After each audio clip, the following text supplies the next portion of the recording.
ಇದಾಗಿದೆ 75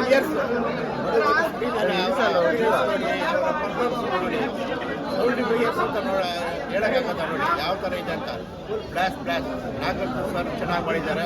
ಉಪೇಂದ್ರ ಸರ್ ಬರಬೇಕು, ಸರ್ ಬರಬೇಕು, ಎಲ್ಲ ರಸೀತಾರಾಮ್ ಎಲ್ಲ ಬಂದವ್ರೆ ಕನ್ನಡ ಇಂಡಸ್ಟ್ರಿಯಲ್ಲಿ ಅವರೆಲ್ಲ ಇದಾಗಬೇಕು. ಬಟ್ ಇದು ಏನು ವರ್ಲ್ಡ್ ರೆಕಾರ್ಡ್ ಆಗುತ್ತೆ. ಯಾಕಂದರೆ ಅಡ್ವಾನ್ಸ್ ಬುಕ್ಕಿಂಗಲ್ಲೇ ಅವ್ರು ತೋರಿಸ್ಬಿಟ್ಟಿದ್ದಾರೆ ಯಾರಂತ. It is tsunami breaking breaking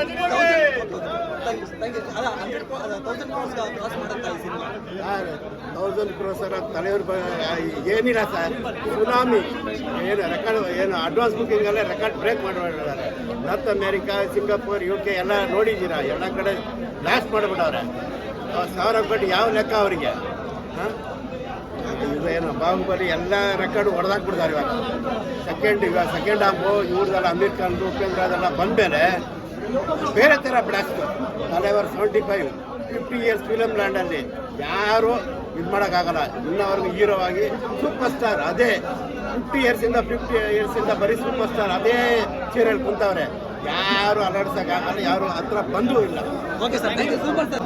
ಇವ್ರಿಗಂತಿನ age ಆಗಿಲ್ಲ, ಇನ್ನು ಇವಾಗಲೂ ಹ್ಯಾಂಗ್ ಮನ್ ಹೆಂಗಿದಾರ ಹಂಗೆ ಇದ್ದಾರೆ. Super star sir. Nagarjuna sir ಇದರಲ್ಲಿ ವಿಲನ್ ಆಗಿ ಮಾಡಿದ್ದಾರೆ. ಅವರು ಚೆನ್ನಾಗಿ ಮಾಡಿದ್ದಾರೆ, ತುಂಬಾ ಇದರಲ್ಲೇ ಮಾಡಿದ್ದಾರೆ, ತುಂಬಾ ವರ್ಷದ ಮೇಲೆ ಮಾಡಿದ್ದಾರೆ, ಚೆನ್ನಾಗಿ ಮಾಡಿದ್ದಾರೆ. ರಿಯಲ್ ಸ್ಟಾರ್ ಉಪೇಂದ್ರ ಸರ್ ಅವರು ಇನ್ನ ಎಂಟ್ರಿ ಇಲ್ಲ, ಫಸ್ಟ್ ಹಾಫ್ ಇಲ್ಲ, ಇದಕ್ಕೆ ಮೇಲೆ ಎಂಟ್ರಿ ಹೊಸ ಲೈಟ್ ಆಗಿ ಬಂದ್ರು, ಇನ್ನ ಫುಲ್ ಎಂಟ್ರಿ ಆಗಿಲ್ಲ, ಇದ್ರ ಮೇಲೆ ಎಂಟ್ರಿ ಆಗ್ತಾರೆ. ಸರ್, ಲೋಕೇಶ್ ಕನಗರಾಜ್ ಅವರ ಡೈರೆಕ್ಷನ್ ಎಲ್ಲ ಹೇಗೆ ಅನಿಸ್ತಾರೆ? ಲೋಕೇಶ್ ಕನಗರಾಜ್ ಚೆನ್ನಾಗಿ ಮಾಡಿದ್ದಾರೆ, ಚೆನ್ನಾಗಿ ಮಾಡಿದ್ರೆ ಇಂಟ್ರೋಲ್ ಮೇಲೆ ನೋಡ್ಬೇಕು, ಇನ್ನ ಚೆನ್ನಾಗಿ ಮಾಡಿರ್ತಾರೆ. Okay, thank you so much bhaiya.